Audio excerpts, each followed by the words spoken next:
আশা করি সবাই ভালো আছো।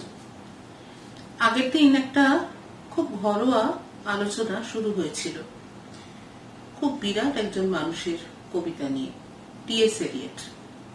বলেইছিলাম কোনো স্কলারের ডিসকাশন নয়, বাংলা ভাষায় সহজ করে এলিয়টের সঙ্গে আমরা পরিচিত হতে বসেছিলাম। একটি কবিতা নিয়ে আলোচনা হচ্ছিল, love song of J Alfred Prufrock. প্রুফকের গল্পটা সেদিন কিন্তু পুরোটা বলা হয়নি, একটুখানি বাকি ছিল। আর বলেইছিলাম যে সেটা আমি কমপ্লিট করব আমার ব্লগের সেকেন্ড পার্টে, এবং তারপরে হয়তো এলিয়টের আরেকটি কবিতাও আমরা শুরু করব। শেষ করতে পারবো কিনা বলতে পারছি না। তবে আজকে টি.এস. এলিয়টের কবিতায় ফেরত যাওয়ার আগে একটু বলি, সহজ করেই বলার চেষ্টা করছি। টি.এস. এলিয়ট যে সময় লিখছেন, মানে 20th সেঞ্চুরির শুরুর দিকে, আর্লি এলিয়টের কথা বলছি, সেই সময় কবিতা নিয়ে কিন্তু অনেক এক্সপেরিমেন্টেশন হচ্ছে, নানা রকমের পদ্ধতি নিয়ে নাড়াচাড়া করছেন অনেক কবিরাই। সেই সময় কতগুলো কনসেপ্টস, টার্মস বাজারে ভীষণভাবে চলছে। ভিক্টোরিয়া নিজে ছিল রিয়েলিজম। রিয়েলিজম বলতে অবভিয়াসলি যা আমি দেখছি, যা আমার চতুর্দিকে ঘটছে, সেটাকে একেবারে সেই রকম ভাবেই আমার লেখার মধ্যে দিয়ে, আঁকার মধ্যে দিয়ে, আমার শিল্প সৃষ্টির মধ্যে দিয়ে পরিবেশন করা। তারপরে এলো ইমপ্রেশনিজম, যেটা একটা রোমান্টিক ট্রেন্ড।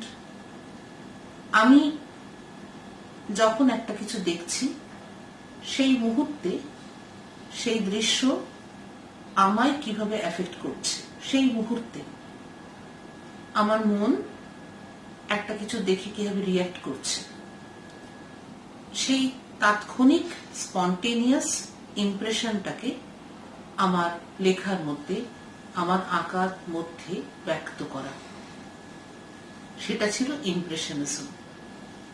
তারপরে আরো একটা খুব খটোমটো টার্ম এলো, এক্সপ্রেশনিজম।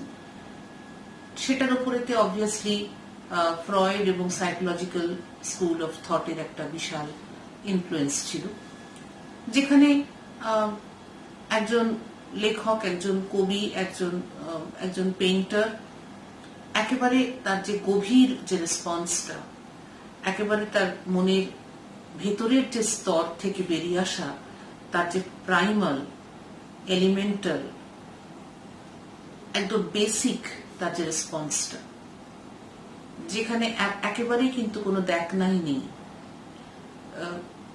অনেক কিছু যেগুলো হয়তো আমার মনের মধ্যে সাপ্রেসড থাকে, যেটাকে হয়তো আমি এক্সপ্রেস করতে পারি না, সেটাকে এক্সপ্রেস করার একটা প্রচেষ্টা লেখার মধ্যে দিয়ে, আঁকার মধ্যে দিয়ে।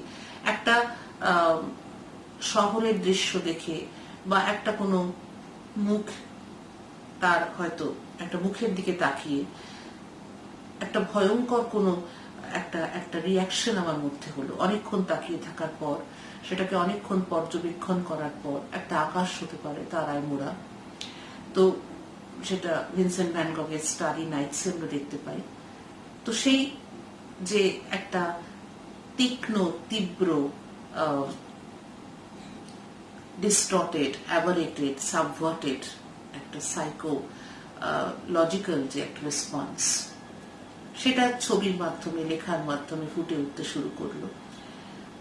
ভীষণ রাফ এবং বোল্ড ব্রাশ স্ট্রোকস হতো, এবং অনেক সময় দেখা যেত ইমেজগুলো খুব একা বেঁকা, খুব ডিস্টর্টেড। তো সেটা ছিল এক্সপ্রেশনিস্ট মুভমেন্ট। কিন্তু এই দুটোর মাঝখানে একটা মুভমেন্ট এলো, যেটাকে আমরা ইমেজেস মুভমেন্ট বলি, এবং সেই ক্যাটেগরিটার মধ্যে আমরা টি.এস. এলিয়টকে ফেলতে পারি, স্পেশালি আর্লি এলিয়ট। তার মধ্যে এক্সপ্রেশনিস্ট টেন্ডেন্সি রয়েছে, কিন্তু টি.এস. এলিয়ট সবসময় তার কবিতার মধ্যে নিজের ব্যক্তিগত যে সত্তাকে আনতে পছন্দ করতেন না। তিনি বলতেন impersonality of the poetic creation, that is very important. যে কবি যেন আই করে তার কবিতার মধ্যে নিজেকে ব্যক্ত করার চেষ্টা না করে। কবি তার নিজের পার্সোনালিটিটাকে আস্তে আস্তে ইরেজ করার চেষ্টা করবে তার লেখার মধ্যে, সে নিজে ডিরেক্টলি আসবে না। এটা ছিল এলিয়েটের পার্সপেক্টিভ। এবং তিনি ক্লাসিসিস্ট ছিলেন, মানে তিনি গ্রিক রাইটারদের, এনশিয়েন্ট গ্রিক রাইটার, তাদের তিনি ফলো করতেন। তো তিনি কিন্তু ডিরেক্টলি তার ব্যক্তিগত ইমোশনকে কবিতার মধ্যে ব্যক্ত করতে পছন্দ করতেন না। এবং তিনি বারবারই অবজেক্টিভিটির উপর ইম্পর্টেন্স দিতেন, সাবজেক্টিভিটির উপর নয়। তিনি বলতেন যে আমি একটা অবজেক্টকে দেখছি একটা দূরত্ব বজায় রেখে, এবং সেটাকে আমি জাস্ট প্রেজেন্ট করছি। এখানে একটা খুব ইম্পর্টেন্ট কথা বলার আছে, সেটা হচ্ছে আমি যখন কিছু লিখি বা আমি যখন কিছু বলি, আমি যতই অবজেক্টিভ হওয়ার চেষ্টা করি না কেন, অবজেক্টিভ মানে কি, যেখানে আমি একেবারে আমার ব্যক্তি সত্তাকে, আমার ব্যক্তিগত যে রেসপন্সটা, সেটাকে যখন আমি ব্যক্ত করার চেষ্টা করছি না, বা আমি একেবারেই নিজেকে আড়াল করে রাখার চেষ্টা করছি, সেটা পুরোপুরি বোধহয় সম্ভব না।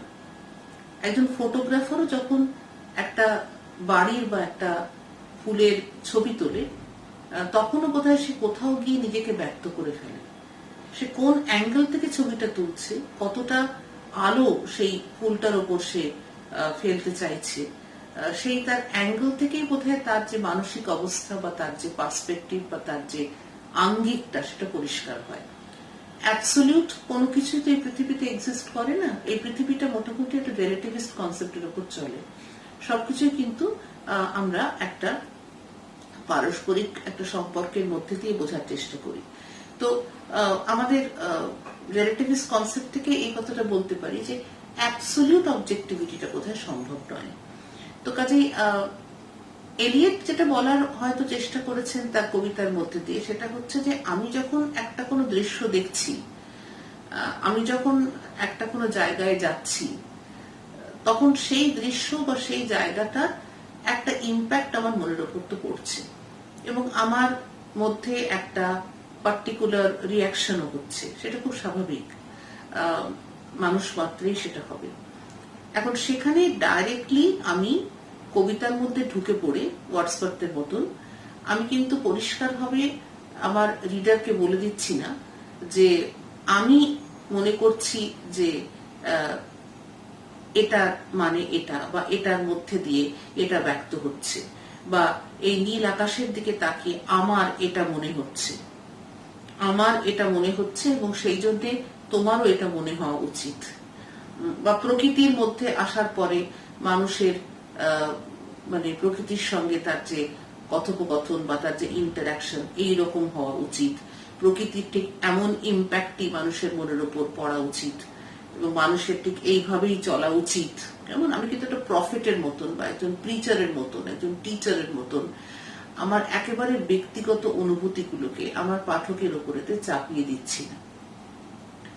কিন্তু আমার তো কিছু অনুভূতি হচ্ছে, সেটাকে তো আমি অস্বীকার করতে পারি না, এবং আমি চেষ্টা করছি সেটাকে কনভে করারও, আমি সেটাকে আমার পাঠকের কাছে পৌঁছে দেওয়ারও চেষ্টা করছি। কিন্তু সেই পৌঁছে দেওয়ার যে পদ্ধতি, সেটা কিন্তু খুব অদ্ভুত।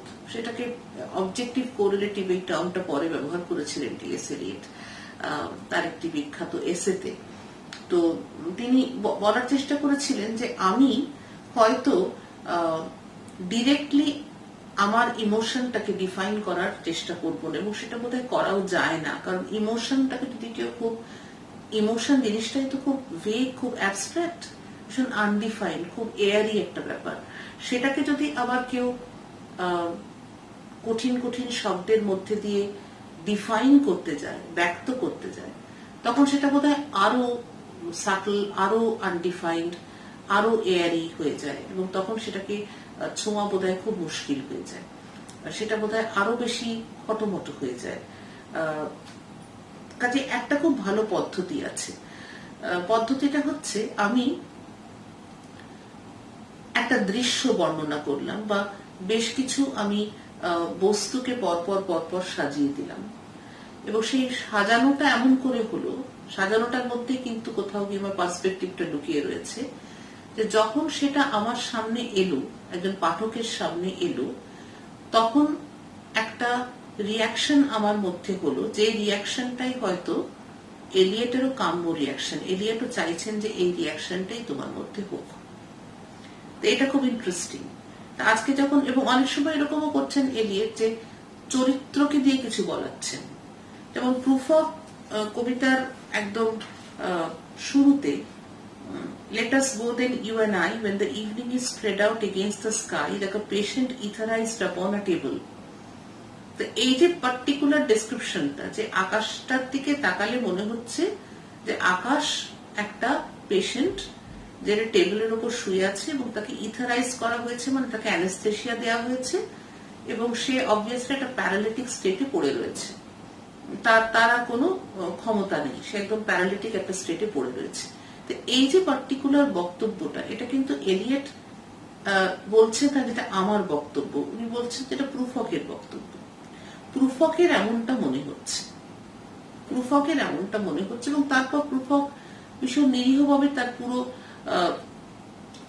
বিকেল বেলাকার যে তার রুটিনটা, তার একটা বর্ণনা দিয়ে যাচ্ছে, এবং তার ওইখানে বসে বসে তার কি মনে হচ্ছে না হচ্ছে, মানে একটা কথায় প্রুফক এখানে একটা অবজেক্ট হয়ে যাচ্ছে, যাকে হয়তো ভীষণ নির্লিপ্ত ভাবে এলিয়েট তোমার সামনে প্রেজেন্ট করছেন। এলিয়েট বলছেন দেখো এই একটা চরিত্র, সে না এইরকম করে, সে এইসব ভাবে, সে রোজ না এখানে এসে এই কাজগুলো করে। কিন্তু আলাদা করে কিন্তু এলিয়েট কবিতার মধ্যে এসে একেবারে পিন পয়েন্ট করে তোমাকে বলে দিচ্ছে না যে প্রুফককে দেখে তোমার এমনটা ভাবা উচিত, বা প্রুফককে দেখে তোমার সমাজ ব্যবস্থা সম্পর্কে এই পার্টিকুলার কনক্লুশনে আসা উচিত।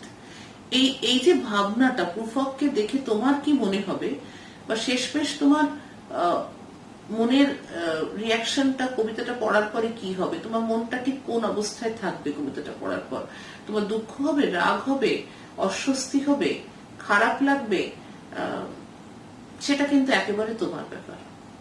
কেমন কাজে সেই জায়গাটাতে একটা দূরত্ব কিন্তু কোথাও কবি তার কাব্য থেকে মেনটেন করছেন। তিনি কিন্তু একেবারে ঢুকে পড়ে জোর করে তার নিজের অভিব্যক্তি তোমার উপর চাপিয়ে দিচ্ছেন না।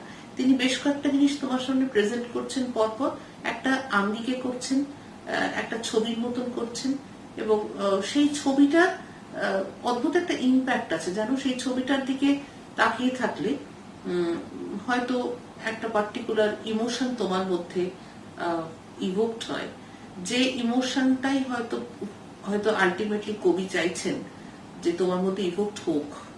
তো প্রসিডিওরটা একটু আলাদা। অ্যাপারেন্টলি কবি তোমার একটু স্বাধীনতা দিচ্ছেন, অ্যাপারেন্টলি কবি তোমাকে বলছেন যে দেখো আমি কিন্তু কিছু বলে দিচ্ছি না, তোমার এমনটা মনে হচ্ছে, আমার কিছু করার নেই। তো আমি কিন্তু কিছু বলিনি, আমি খালি ডেসক্রিপশনটা দিয়ে ছেড়ে দিয়েছি। কিন্তু এই ডেসক্রিপশনটা দেওয়ার মধ্যেই কিন্তু আর্টিস্ট্রিটা লুকিয়ে রয়েছে, ওই কায়দাটার মধ্যেই কিন্তু অর্ধেক কাজ হয়ে যাচ্ছে। তো প্রুফকের ক্ষেত্রেও ঠিক তাই। আমরা খুব হালকা চালিয়ে গল্পটা শুনে যাচ্ছিলাম, এবং একটা জায়গায় গিয়ে আমি দাঁড়িয়ে পড়েছিলাম, একটুখানি আর বাকি ছিল, এবং এটা করতে করতে আমরা এলিয়েটের আর একটা কবিতাকেও একটু ইন পাসিং, এত ডিটেলে না, কারণ আমাদের স্কোপটা খুবই কম, একটা ব্লগের অতিরিক্ত বড় করা যায় না, আর হয়তো করলে তোমাদের ধৈর্যও থাকবে না সেটা পুরো শোনা। কাজে ইন পাসিং আমরা আর একটা কবিতাকেও একটু রেফার করব। তো এটাই ছিল তখনকার ইমেজেস মুভমেন্ট। র্যান্ডম কিছু ছবি একটা ক্যানভাসের উপর ছুঁড়ে ফেলা হচ্ছে, এবং সেই র্যান্ডম ছবিগুলোকে যখন আমি একটু দূর থেকে দেখছি, তখন একটা বৃহৎ ছবি উঠে আসছে, একটা অবস্থা উঠে আসছে, একটা সামাজিক চিত্র উঠে আসছে, এবং সেই চিত্রটা আমার মনকে কিন্তু কোনো না কোনো ভাবে এফেক্ট করছে। আমার মধ্যে আশঙ্কা, ভয়, ভালো না লাগা, দুঃখ, অস্থিরতা, অনেক কিছুর কিন্তু আমার মধ্যে একটা ঝড় উঠছে আমার মনের মধ্যে। এবং তারপরে এলিয়েট কিন্তু কোনো সমাধানও দিচ্ছেন না, এলিয়েট কোনো কনক্লুশনে ড্র করছেন না, এলিয়েট খুব বড় একটা প্রফেটিক ভাষণও তোমাকে দিচ্ছেন না, ঠিক ওরকম একটা জায়গায় তোমাকে ছেড়ে দিচ্ছেন। কিন্তু সেইখানে বোধহয় বলবো কবিতার ইম্প্যাক্ট। একটা কবিতা যখন তোমাকে ভাবায়, একটা কবিতা যখন তোমাকে নাড়িয়ে দেয়, একটা কবিতা, এখন সবকিছুই আমাদের চতুর্দিকে প্রতি মুহূর্তে ঘুরছে, কিন্তু আমাদের মধ্যেও প্রুফক আছে, আমাদের চতুর্দিকে প্রুফক আছে, এবং এই ঘটনাগুলো প্রতিনিয়ত আমাদের চতুর্দিকে অনেক সময় হয় না যে একটুখানি ধরিয়ে দিলে পারে তখন সেগুলোকে আমরা ভাবতে শুরু করি। তার আগে অব্দি না সেগুলো আমাদের একটা কিরকম হ্যাবিচুয়াল একটা এক্সিস্টেন্সের একটা অঙ্গ হয়ে যায়। আমরা আলাদা করে সেগুলোর উপর ফোকাস করি না, আমরা হয়তো অভ্যস্ত হয়ে যাই, বা আমাদের মধ্যে হয়তো সেই তীক্ষ্ণ সেন্সিটিভিটিটা থাকে না এগুলোকে নিয়ে ভাবার।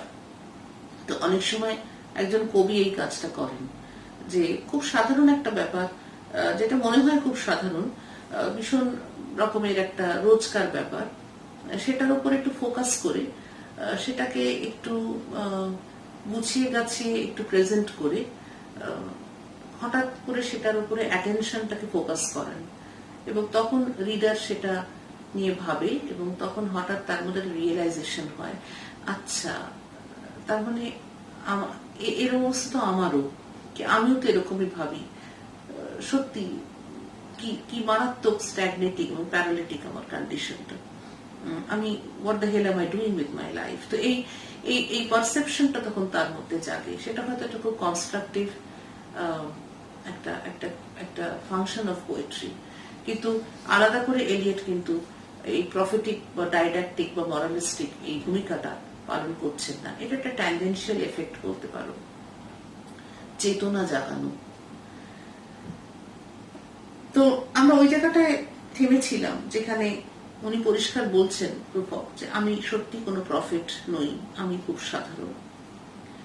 তো তারপরে আরেকটু এগিয়ে গিয়ে তিনি বলছেন, and would it have been worth it after all, after the cups, the marmalade, the tea, among the porcelain, among some talk of you and me, would it have been worthwhile to have bitten off the matter with a smile, to have squeezed the universe into a ball, to roll it toward some overwhelming question, to say, I'm Lazarus come from the dead, come back to tell you all, I shall tell you all, if one settling a pillow by her head should say, that is not what I meant at all, that is not it at all, and would it have been worth it after all, would it have been worthwhile, after the sunsets and the dooryards and the sprinkled streets, after the novels, after the teacups, after the skirts that trail along the floor, and this and so much more, it is impossible to say just what I mean, but as if a magic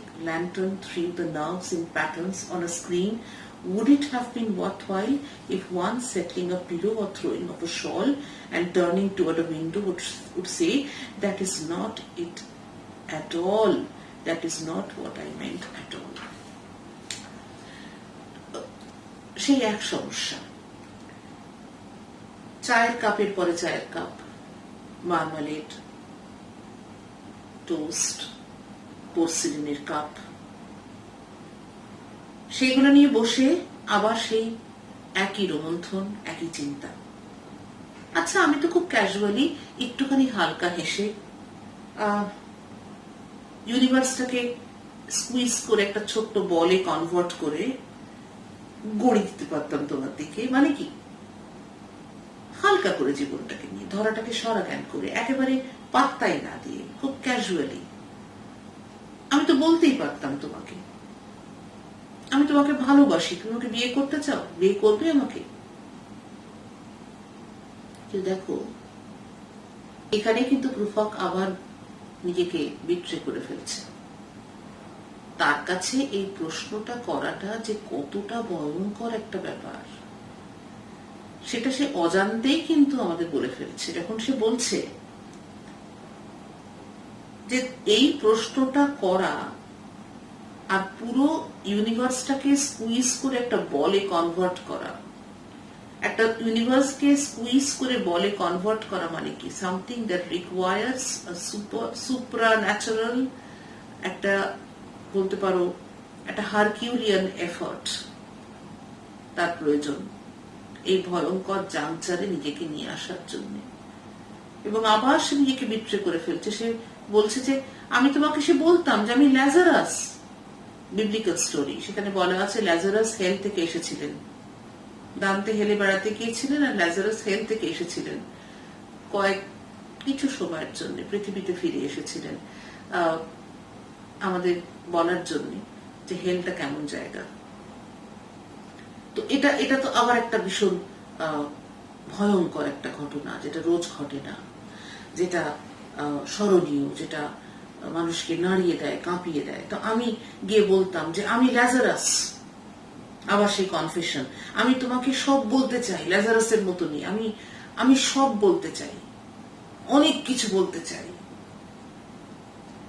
এই কথাটার মধ্যে অতিরিক্ত passion, অতিরিক্ত emotion, অতিরিক্ত nervousness, একটা hyperbolic, একটা exaggerated element লুকিয়ে রয়েছে। এবং তখন হয়তো প্রেমিকা একটা খুব ক্যাজুয়াল ওয়েতে আমার দিকে তাকিয়ে বালিশটাকে এখান থেকে ওখানে করে একটুখানি হালকা হেসে আমাকে হয়তো প্রেমিকা বলতো যে আহা, তুমি আমাকে ভুল বুঝেছো, আমি কখনো তোমাকে প্রেমিক হিসেবে দেখিনি।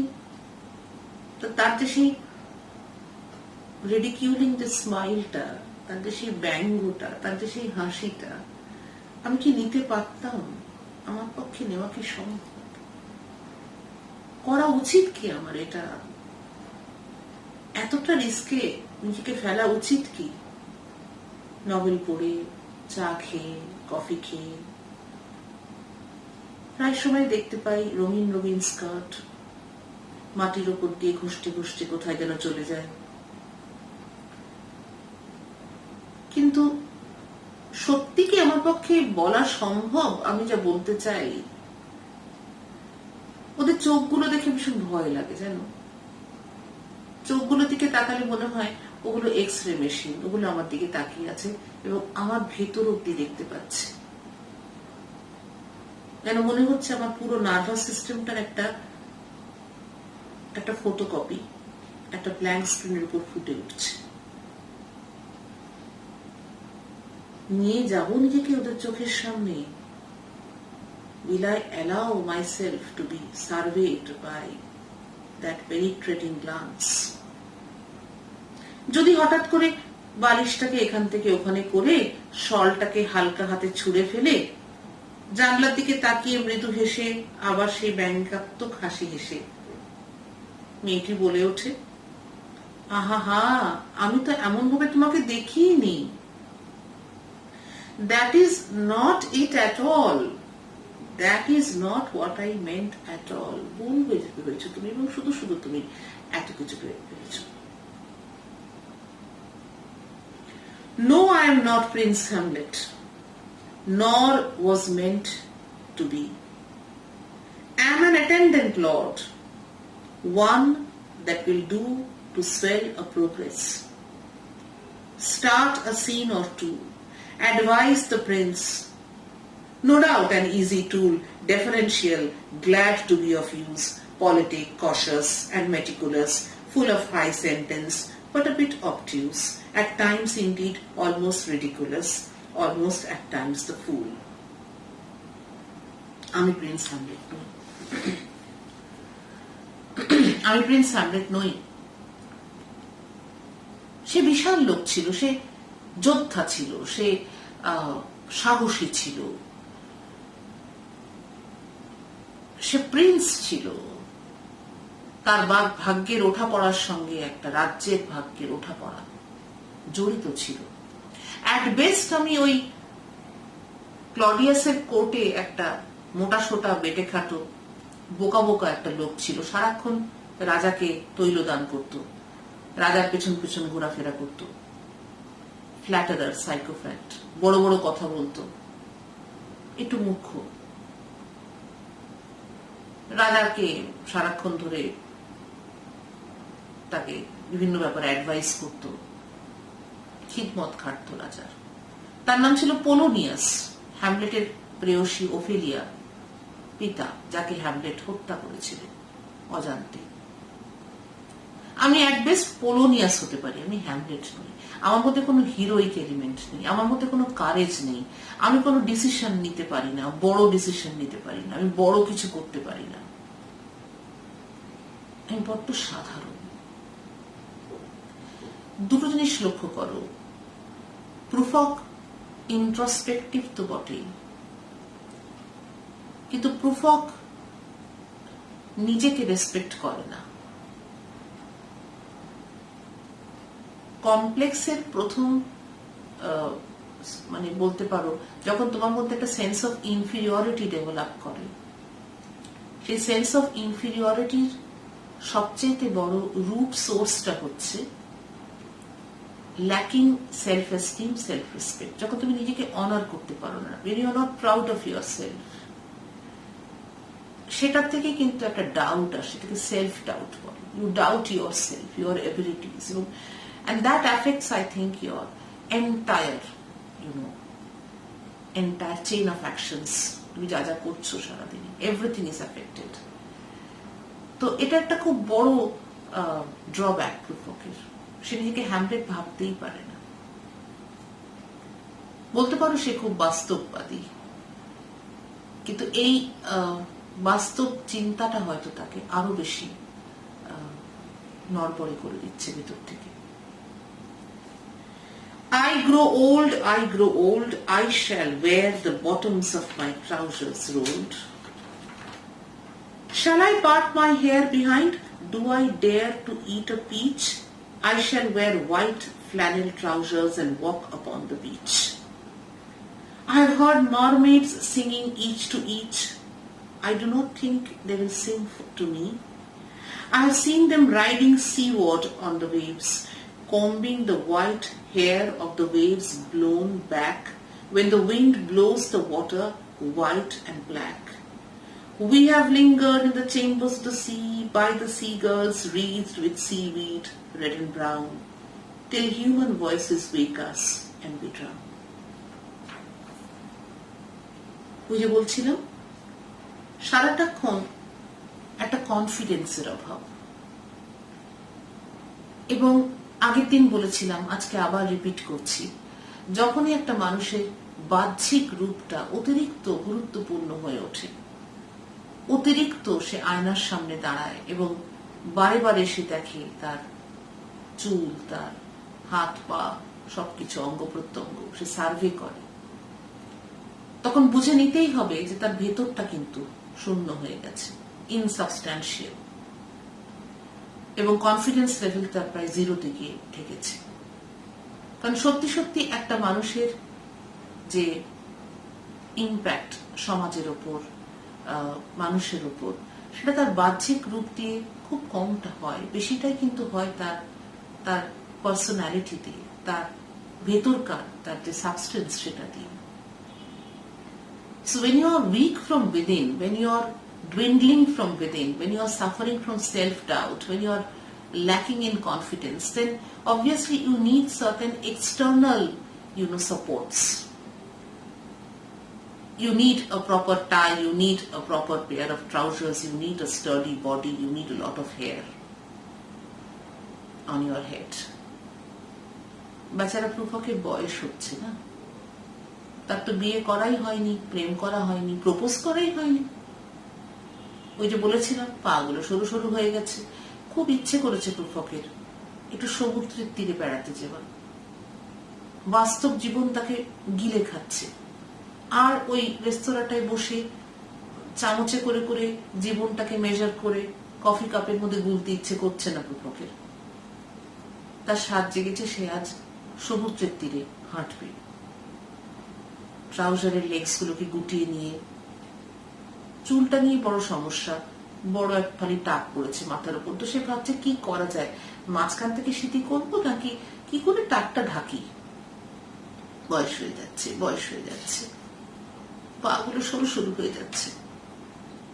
জানো একটা সময় ছিল যখন মৎস্যকন্যাদের গান শুনতে পেতাম সমুদ্র তীরে হাঁটতে হাঁটতে।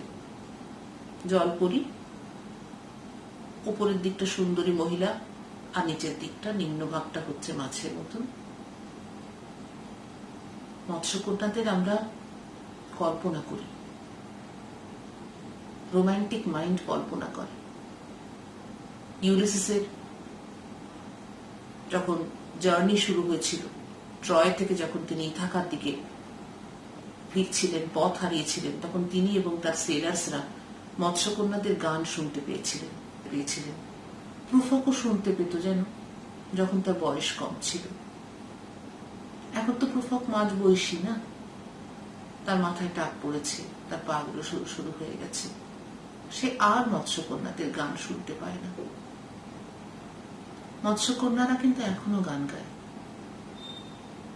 যখন তারা সমুদ্রের উপর দিয়ে যখন তারা ভেসে যায়, তখন সমুদ্রের উপরের যে ঢেউগুলো, সেগুলো তাদের শরীরের সঙ্গে লেগে অদ্ভুত একটা সিল্কি, একটা স্মুথনেস পেয়ে যায়, এবং সেই সমুদ্রের যে ঢেউ, তার উপরেতে উইন্ডের একটা খুব বিরাট এফেক্ট আছে। The waves are blown back. The waves look white, the waves look black. এবং সেই ওয়েভস গুলোকে স্মুথেন আউট করে, প্লেন করে দেয়, অপূর্ব একটা শেপ এনে দেয় এই জলপুরীরা। এবং তারা যখন সমুদ্রের ঢেউয়ের উপর দিয়ে ভেসে ভেসে গান গেয়ে যায়, অদ্ভুত একটা পরিবেশ তৈরি হয়, বাস্তব থেকে একেবারে আলাদা, অনেক দূর, এর একটা ফ্যান্টাস্টিক ফ্যান্টাসি ওয়ার্ল্ডে মনকে নিয়ে চলে যায় এই জলপুরীরা। সেই সৌভাগ্য প্রুফকের আর হয় না এখন। জলপুরীরা গান গাইতে গাইতে সেটাই শেষকালে বলছেন যে আমরা জল নিয়ে খেলা করি, আমরা জলের মধ্যে সি উইড নিয়ে খেলা করি, আমরা জলের ভিতর যে চেম্বার্স গুলো আছে, কোটর গুলো আছে, তার মধ্যে আমরা খেলা করি। কিন্তু যে মুহূর্তে মানুষের গলা পাই, আমরা এক ডুব দিয়ে পালিয়ে যাই। হিউম্যান ভয়েসেস এখানে রিপ্রেজেন্ট করছে কঠোর বাস্তব। কঠোর বাস্তবের আঘাত কিন্তু রোম্যান্টিসিজম নিতে পারে না। এই দুটো কিন্তু একসাথে কো এক্সিস্ট করতেই পারে না। প্রুফকের জীবন কঠোর বাস্তবে মোড়া, এবং সেই জীবনে জলপরীদের আর কোনো অস্তিত্ব নেই, রোম্যান্টিসিজমের আর কোনো অস্তিত্ব নেই। কাজে আমরা এখন সত্যি ভাবতে বসেছি, এটা কি আদৌ কোনো লাভ song? disillusioned, frustrated, bored, lacking in confidence, মাঝবয়সী, হেরে যাওয়া, বিধ্বস্ত প্রুফক তার সরু সরু পা গুলোর ওপরে ট্রাউজারটাকে রোল করে, অনেক কষ্ট করে বেঁচে থাকা কয়েকটা চুল দিয়ে তার টাটটাকে ঢেকে ওই সমুদ্র তটের ওপর দিয়ে হেঁটে চলেছে একা একা, একটু শান্তি পাওয়ার জন্য, একটু রেসপাইট পাওয়ার জন্য, একটু রোমান্টিক ওয়ার্ল্ডের একটা ছোট্ট গ্লিমস পাওয়ার জন্য। কিন্তু আমরা জানি কালকে প্রুফক আবার ওই রেস্তোরাঁটাতে গিয়ে বসবে, ওই একই টেবিলে, একই চেয়ারে, একই কফি কাপ নিয়ে, চামচে করে করে জীবনটাকে মেজার করে করে কফি কাপটার মধ্যে দিয়ে সে গুলবে আর ভাববে, আমাকে সত্যি গিয়ে মেয়েটিকে বলা উচিত যে আমি তাকে বিয়ে করতে চাই, আমি তাকে ভালোবাসি।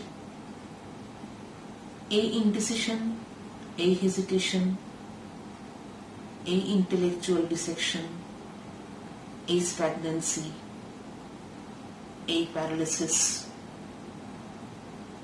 চলতেই থাকবে, এবং এটা একটা সার্কুলার জিরো ডিসপ্লেসমেন্ট মুভমেন্ট। এটা থেকে বেরোনোর, এটা ভিশাস সার্কেল, এটা থেকে বেরোনোর কোন রাস্তা মানুষের নেই। দিন যাপনের গ্লানি, কলুর বলদের মতন ওই একই পোলটাকে মাঝখানে রেখে আমরা ঘুরে যাচ্ছি, ঘুরে যাচ্ছি, ঘুরে যাচ্ছি। আমরা রিস্ক নিতে ভয় পাই, আমরা ওভার কশাস, আমরা অতিরিক্ত চিন্তা করি, অতিরিক্ত ভাবনা করি, অতিরিক্ত ক্যালকুলেট করি। আমাদের মধ্যে অ্যাডভেঞ্চারাস স্পিরিট হারিয়ে গেছে। আমরা কেউ চাই না আমাদের উপর লাইটের ফোকাসটা হোক। আমরা ভেড়ার পালের সঙ্গে হাঁটতে চাই, আমরা রেলওয়ে ট্র্যাকের ওপর দিয়ে রেলওয়ে ট্রেনের সঙ্গে, রেলওয়ের সঙ্গে সঙ্গে যেতে চাই। We don't want to stand out, we want to treat the trodden track. আর মনের মধ্যে শুধু থেকে যায় ইনডিসিশন, হেজিটেশন। জীবন বারে বারে জাংচারে নিয়ে দাঁড় করায়, এবং তখন সেই জাংচারে দাঁড়িয়ে আমরা খালি ভাবতেই থাকি, এই রাস্তাটা নেব না ওই রাস্তাটা, দ্য রোড নট টেকেন, ওটা দিয়ে গেলে বোধহয় ভালো হতো। সবসময় একটা অতৃপ্তি। আমরা যেটাই করি প্রতিনিয়ত মনে হয় ওটা করলে ভালো হতো। অসম্পূর্ণতা, অতৃপ্তি কুরে কুরে খায়।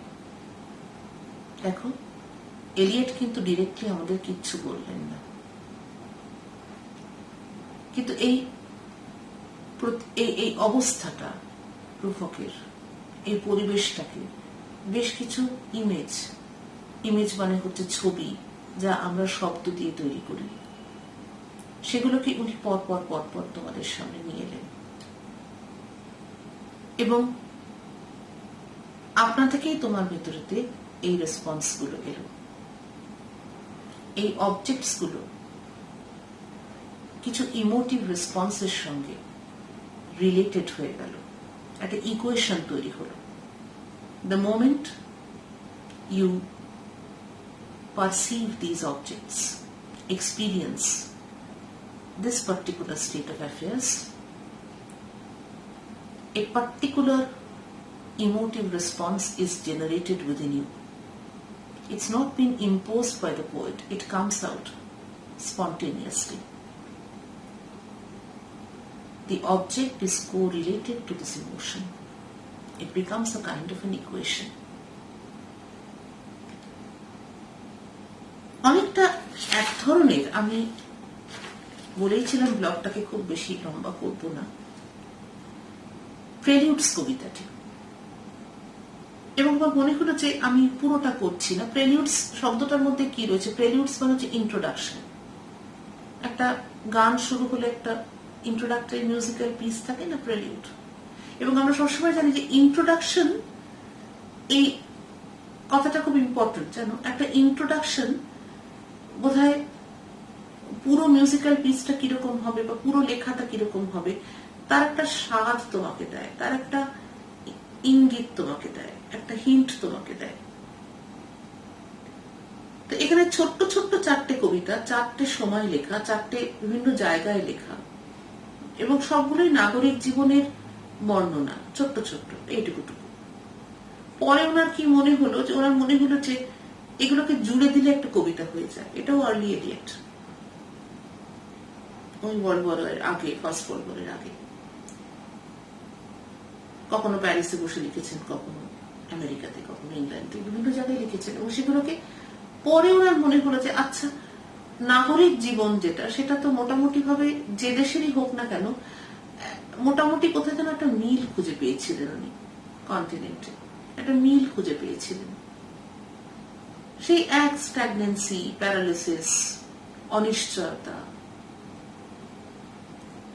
ভালো না লাগা, একটা আনডিফাইন্ড মেলানকোলিয়া।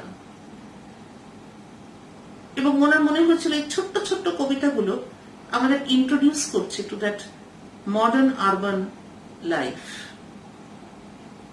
এবং উনি নাম দিয়েছিলেন প্রেলিউডস, a set of introductions to urban realities. আবার সেই একই টেকনিক, ইমেজেস মুভমেন্ট যেটা হয়েছিল, যে ইমেজগুলোকে নাও, ছোট্ট ছোট্ট ছবি তৈরি করো শব্দ দিয়ে, এবং সেই ছবিগুলোকে হাতের মুঠো করে নিয়ে দূরের একটা ক্যানভাসে ছুঁড়ে দাও, ছড়িয়ে পড়ুক সেগুলো যেখানে সেখানে। একটু দূর থেকে ছবিগুলোকে দেখো, দেখবে একটা বড় ছবি ফুটে উঠছে। এবং এটা আমরা অনেক সময় মন্টাজ টেকনিকও বলি। ছোট্ট ছোট্ট ছোট্ট ছোট্ট ছোট্ট ছোট্ট বিন্দু অভিজ্ঞতা, একটা ঠেলা রিক্সা, একটা ভিক্টোরিয়া মেমোরিয়াল, একটা ডিঞ্জি গলি, একটা ক্রাউডেড মার্কেট প্লেস, একটা ভিকিরি, একটা মুটেওয়ালা, ট্রাম গাড়ি, হকার্স, এগুলো সব মিলেমিশে তুমি যখন যাচ্ছ গাড়িতে করে, তোমার চোখের উপরে এসে সেগুলো পড়ছে একটার পর একটা, একটার পর একটা, মনের পর্দার উপরে এরা এক একটা জায়গায় গিয়ে আটকে আটকে আটকে আটকে যাচ্ছে। এবার তুমি যখন বাড়ি ফিরে এলে, তোমায় যখন কেউ জিজ্ঞেস করলো তুমি কি দেখলে, পরপর পরপর এদের মনে রাখা সম্ভব নয়, এবং তোমার মনে হতে পারে এগুলোকে কি বলবো। তুমি খালি এসে বললে আমি কলকাতা দেখলাম। কলকাতা একটা অভিজ্ঞতা, আমি সেটাকে আমার অনুপরমাণু দিয়ে আমি সেটাকে ফিল করলাম, এনজয় করলাম।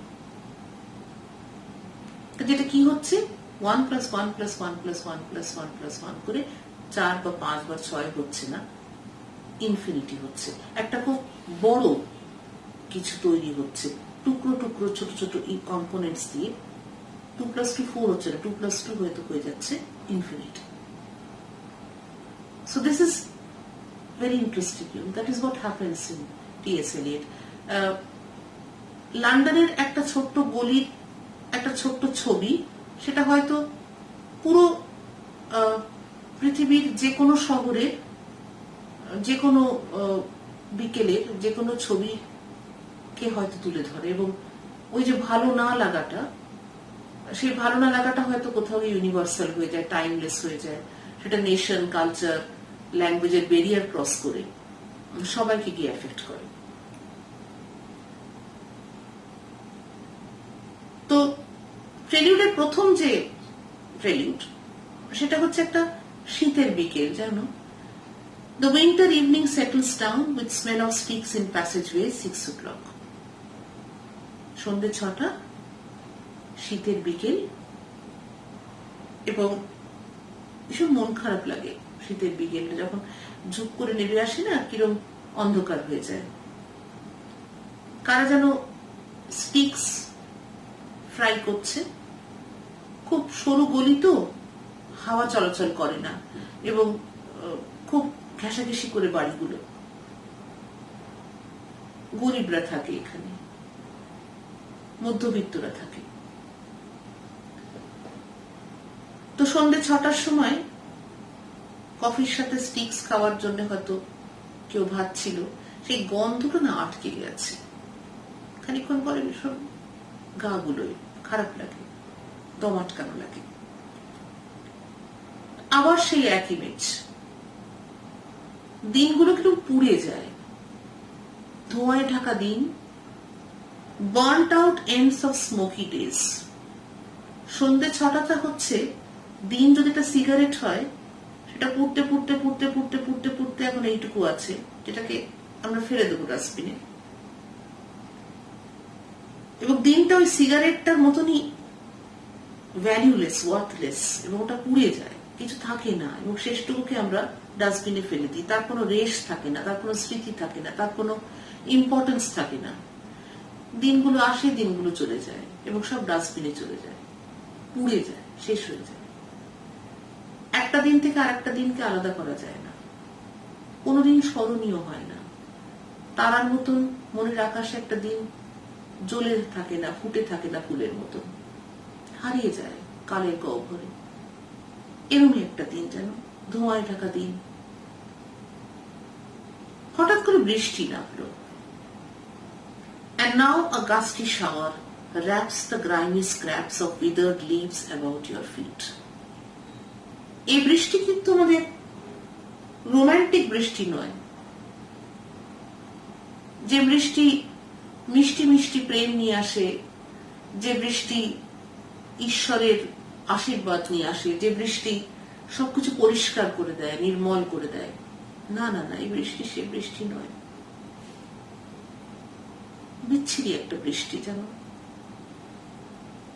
হাওয়ার সাথে জলের ছিটে পায়ে নোংরা নোংরা পাতাগুলো আটকে যাচ্ছে, কারা যেন কাগজ ফেলে রেখেছে, নোংরা রাস্তা, তেল চিটে ধুলোয় ঢাকা কাগজের ওপর জল পড়ে চ্যাটচ্যাটে হয়ে পায়ের সঙ্গে সেগুলো আটকে যাচ্ছে। তার সঙ্গে হাওয়া দিচ্ছে, আবার এ কিন্তু সেই শেলির ওয়েস্ট উইন্ড নয় যে হাওয়া উড়িয়ে পুড়িয়ে দেয় সব, যে ঝড় মনের মধ্যে ঝড় তোলে, এমন একটা ঝড় উঠকে ঝড় নয় এটা। বড় সাধারণ মধ্যবিত্ত ঝড়, যেটা নোংরাটাকে আরো বাড়িয়ে তোলে। ওই নোংরা নোংরা কাগজগুলো ভাঙা কাঁচের জানলার উপরে সে থাপ থাপ করে আটকে যাচ্ছে। আর কোণে একটা ঘোড়া দাঁড়িয়ে আছে, দেখলে বড় মন খারাপ লাগে। একা একা দাঁড়িয়ে আছে, বৃষ্টির মধ্যে শীতের বিকেলে ভিজছে ঘোড়াটা। ওকে কেউ নেয়নি, আসতে বলে ঢোকায়নি, হয়তো ক্যাব চালায়, ওকে ওখানেই দাঁড় করিয়ে রেখে চলে গেছে। সে না খালি পাটাকে স্ট্যাম্প করছে এবং তার নাক দিয়ে ধোঁয়া বেরোচ্ছে। And at the corner of the street, a lonely cab horse steams and stamps. হঠাৎ করে আলোগুলো জ্বলে উঠলো। আলো জ্বলে উঠলে কিন্তু মনটা আরো খারাপ লাগে। টিমটিমে আলোগুলো ধোঁয়া আর ঝড় আর বৃষ্টির মধ্যে দিয়ে চ্যাটচ্যাটে তেল চিটে ওই লম্ফগুলো যখন জ্বলে ওঠে, তখন মনের ল্যাম্পস গুলো জ্বলে না, কিন্তু মন আরো বিষণ্ণ হয়ে যায়। টিপিক্যাল ইমেজ গুলোকে, টিপিক্যাল অ্যাসোসিয়েশনস গুলোকে উনি ভেঙে চুরমার করে দিচ্ছেন। আলো, বৃষ্টি, ঝড়, এবং এই যে চুরমার করছেন, বড় সেন্টেন্স, ছোট সেন্টেন্স, অন্তমিল নেই, ধাক্কা খাচ্ছে, খুব প্রজেক্ট মনে হচ্ছে। কোথাও কিন্তু নিজে আসছেন না, কোথাও কিন্তু নিজে এসে বলছেন না আমি এটা মিন করছি, তোমাদের এটাই ধরে নিতে হবে। কিচ্ছু করছে, শুধু প্রেজেন্ট করছেন। ওই প্রেজেন্ট করার যে আঙ্গিকটা, আমি কোন ছবিটাকে তুললাম, কোন ছবিটার পরে কোন ছবিটা দিলাম, সেখান দিয়েই হয়তো টি.এস. এলিয়ট নিজেকে প্রকাশ করছেন, কিন্তু পুরো প্রসিডিউরটা অবলিক, ট্যানজেনশিয়াল, ডিরেক্ট নয়, লাইক হোয়াটসঅ্যাপ। তারপরে না সকাল এলো, দ্বিতীয় প্রেলিউড। The morning comes to consciousness of faint stale smells of beer from the sawdust trampled street, with all its muddy feet that press to early coffee stands, with the other masquerades the time resumes. One thinks of all the hands that are raising dingy shades in thousand furnished rooms. সকালের ঘুম ভাঙল। এই আবার সেই romantic সকাল নয়, যে সকাল নতুন কিছুর জন্ম দেয়, যে সকাল তোমাকে অনুপ্রেরণা দেয়, যে সকাল আলো হয়ে ফুটে ওঠে তোমার জীবনে, একেবারেই না। আবার সেই মধ্যবিত্ত সকাল, আগের রাত্রিরে খাওয়া বিয়ারের গন্ধ আবার সেই গলিটার মধ্যে আটকে আছে। বৃষ্টি হয়, সারাটা রাস্তার উপরে সডাস্ট, সেগুলোকে পাড়িয়ে পাড়িয়ে কতগুলো পা এগিয়ে চলেছে কফি স্ট্যান্ডগুলোর দিকে। হয়তো এরা ফ্যাক্টরিতে যাবে, কফি খেয়ে যাবে। সবাই মুখোশ পরে নিয়েছে। রাত্রির বেলাটা কেটে গেছে, সকালবেলায় উঠেছে তারা, তাদের রোল প্লে করতে হবে, তাদের কর্মক্ষেত্রে যেতে হবে, তাদের ফলস যে মাস্ক গুলো তারা সব পরে নিয়েছে। এবং বেশ কিছু হাত শেডস গুলোকে রেজ করছে, ব্লাইন্ডস গুলোকে রেজ করছে। বিরাট বিরাট অ্যাপার্টমেন্ট গুলো উঠে গেছে, খুপড়ি খুপড়ি ঘর, ছোট্ট ছোট্ট ব্যালকনি, কিরকম মনে হয় না যে একটা বি হাইভের মতন। মানুষগুলোকে ছোট্ট ছোট্ট বি মনে হয়। এবং তাদের কিন্তু আলাদা করে দেখো, টি.এস. এলিয়ট দেখবে এই কবিতার মধ্যে বারবার এটা লক্ষ্য করে দেখবে, একটা মানুষকে একটা পূর্ণাঙ্গ মানুষ হিসেবে কিন্তু কখনোই বর্ণনা করা হচ্ছে না। হয় তার হাত, না তার ফিঙ্গার, না তার বুটস, কতগুলো অ্যানাটমিক্যাল পার্টস দিয়ে একটা মানুষ সমাজকে তুলে ধরা হচ্ছে, এবং সেটা কালেকটিভলি একসঙ্গে হেঁটে চলেছে। তার কারণ কি? 20th সেঞ্চুরির শুরুর দিককার সবচেয়ে বড় ক্রাইসিস হচ্ছে আইডেন্টিটি ক্রাইসিস। মানুষ নিজের ইন্ডিভিজুয়ালিটি হারাচ্ছে, পার্সোনালিটি হারাচ্ছে, কনফিডেন্স হারাচ্ছে। এবং তখন মানুষের এই আইডেন্টিটি ক্রাইসিসটাকে ফুটিয়ে তোলা হয়েছে ওই অ্যানাটমিক্যাল ডিসেকশনটা করে। কিছু হাত দেখা যাচ্ছে,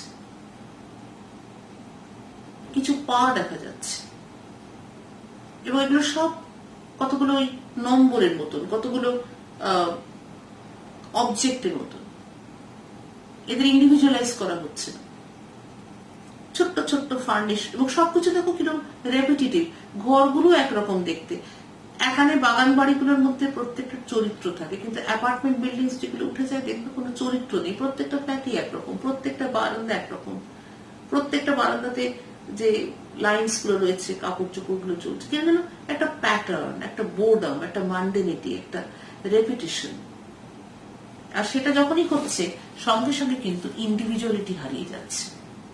রেপিটেশন মানেই হচ্ছে তোমার যে ব্যক্তি সত্তা, তার যে বৈশিষ্ট্য, সেটা কিন্তু হারিয়ে যাচ্ছে।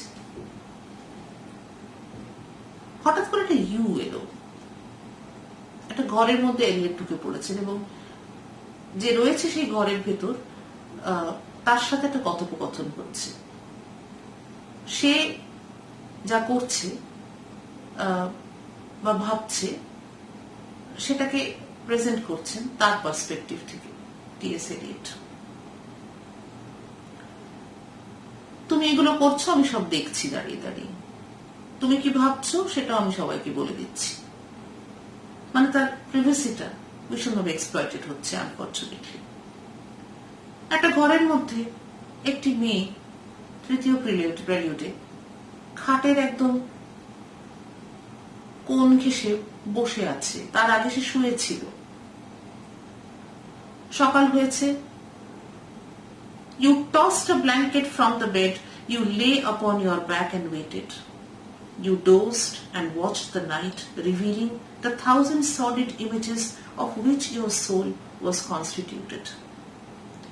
They flickered against the ceiling, and when all the world came back, and the light crept up between the shutters, and you heard the sparrows in the gutters, you had such a vision of the street.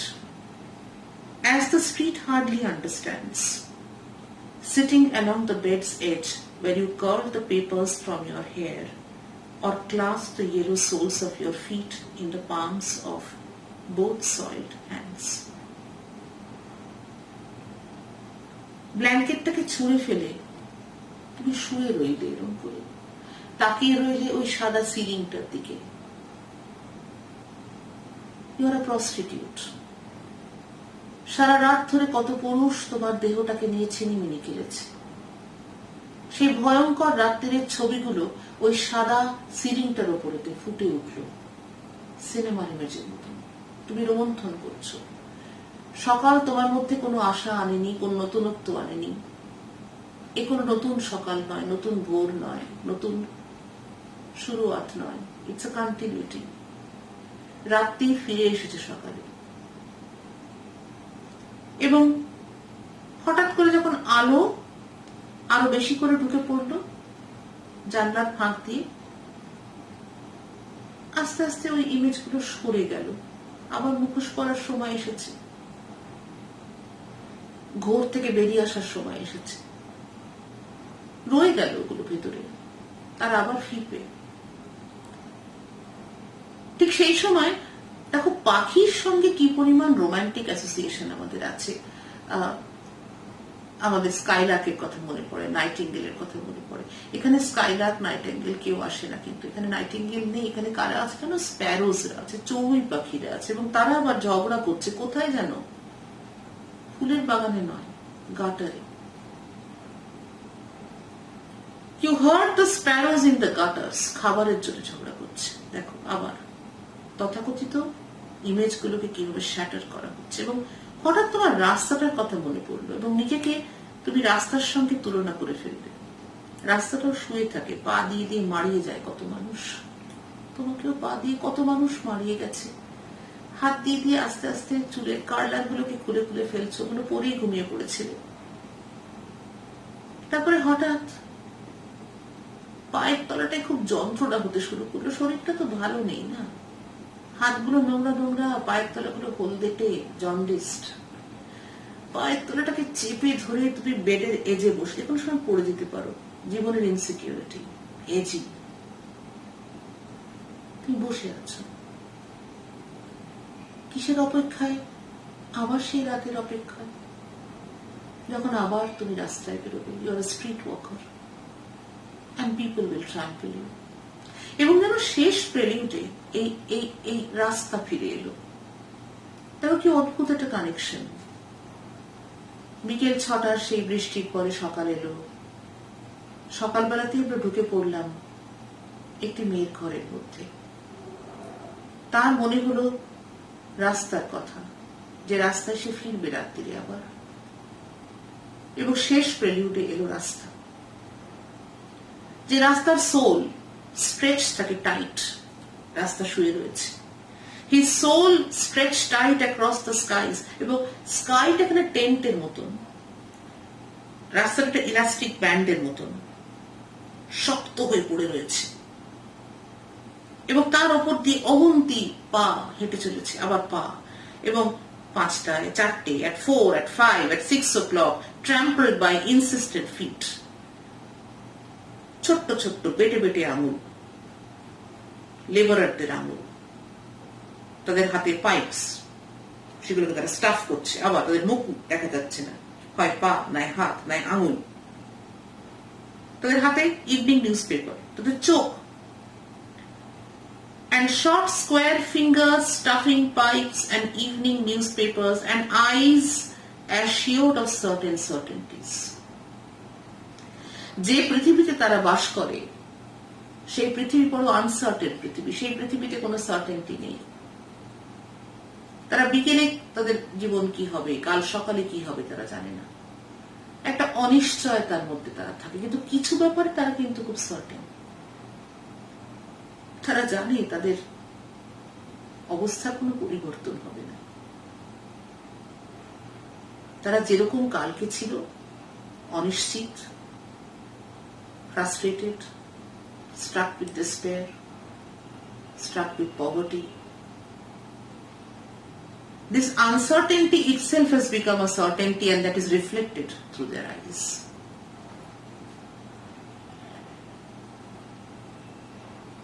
এই রাস্তার উপরে কত কত ইমমরাল কাজ হয়। রাস্তাটার কনসায়েন্সটাও ব্ল্যাকেন্ড হয়ে গেছে,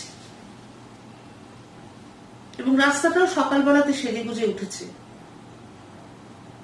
মুখোশ করে ফেলেছে। রাস্তা এখানে রিপ্রেজেন্ট করছে, রাস্তার উপর দিয়ে তারা হাঁটছে তাদের এই পৃথিবী, এই সমাজ। এবং মুখোশ টুকোশ পরে আমরা সকালবেলাতে আবার গা হাত পা ঝেড়ে আবার আমরা নাটক করতে বেরিয়ে পড়ি। ভয়ঙ্কর শক্তিগুলো জীবনের হয়তো রাতের অন্ধকারে ফেরে, এবং সকালবেলাতে আমরা আবার মুখোশ পরে বেরিয়ে পড়ি আমাদের রোজকার দৈনন্দিন কার্যকলাপে নিজেদের ভুলিয়ে রাখার চেষ্টা করি। মাঝে মাঝে কবি বলছেন, হঠাৎ একবার আই এসেছে এই কবিতায়, যেটা খুব সচরাচর আসে না, কারণ টি.এস. এলিয়ট তার কবিতাতে আই শব্দ ব্যবহার করেন না। I am moved by fancies that are curled around these images and cling the notion of some infinitely gentle, infinitely suffering thing. এত দুঃখ, এত কষ্ট, এত যন্ত্রণা দেখে মাঝে মাঝে মনটা খুব নরম হয়ে যায়, খুব ভিজে যায়। তখন হঠাৎ মনে হয় যে কেউ হয়তো আসবে, একটা ক্রাইস্ট ইমেজ মনের মধ্যে ফুটে উঠছে, ভীষণ কোমল, ভীষণ স্যাক্রিফাইসিং, ভীষণ জেন্টল, ভীষণ ফরগিভিং। কেউ আসবে কেন আমাদের উদ্ধার করতে এই স্ট্যাগনেন্সি থেকে, এই একঘেয়েমি থেকে। তারপরে কি হয় যেন হাসি পায়। Wipe your hand across your mouth and laugh. সব বাজে কথা, কেউ আসবে না, যেমন চলছে তেমনই চলবে। The worlds revolve like ancient women gathering fuel in vacant lots. Charles ডারউইনের লিনিয়ার এভলিউশনারি থিওরিতে টি.এস. এলিয়ট বিশ্বাস করতেন না। তিনি বলেছিলেন যে আমরা গোল গোল গোল গোল গোল গোল ওই একই সার্কেলেতে ঘুরে যাই, আমাদের প্রোগ্রেশনও হয় না, রিগ্রেশনও হয় না। এক ঢিপি ময়লাকে মাঝখানে রেখে কিছু বৃদ্ধা কাগজ কুড়োচ্ছে ঘুরে ঘুরে ঘুরে ঘুরে ঘুরে ঘুরে, ওই সেই কবির বলদের মতো। এবং সেইটাই হচ্ছে মডার্ন পৃথিবীর একটা এপিটমিক রিপ্রেজেন্টেশন। আমাদের কাল, আমাদের আজ আর আমাদের আগামীকাল সবকিছুই কেমন যেন এক রকমের। আমাদের অনিশ্চয়তাগুলো এক ধরনের, আমাদের ভালো না লাগাগুলো এক ধরনের। একটা স্ট্যাগনেটিং রুটিন রিচুয়ালিস্টিক লাইফ যেটা আমরা চালিয়ে যাচ্ছি, এবং এটাকেই বলা হচ্ছে that living death condition or death in life state. এলিয়েটের ভেতরের যে পেসিমিজম, আর্লি এলিয়েটের মধ্যে যে মারাত্মক রকমের ডিসিলিউশনমেন্ট এই কবিতাগুলোর মধ্যে ফুটে উঠছে, সময়কালটা ভুললে চলবে না, সামনে প্রথম বিশ্বযুদ্ধ। তবে আজকে এই পৃথিবীতে, আজকের এই পরিস্থিতিতে বসে খুব অপ্রাসঙ্গিক কিন্তু এলিয়েট নয়, রুফকও নয়, প্রেলিউডসও নয়। হয়তো মনটা একটু ভারাক্রান্ত হয়ে গেল, কিন্তু আমরা তো এখানেই থামছি না, আমরা খুব তাড়াতাড়ি আবার ফিরছি, এবং এর পরের বার একটা মিষ্টি কবিতাও হতে পারে, বা একটা পেপার রিডিংও হতে পারে। দেখা যাক কি হয়, পরিস্থিতি সেটা হয়তো ঠিক করে দেবে। Once again, I'll wait for your feedback. ভালো লাগলো কিনা জানিও, চ্যানেলে এসো, সাবস্ক্রাইব করো।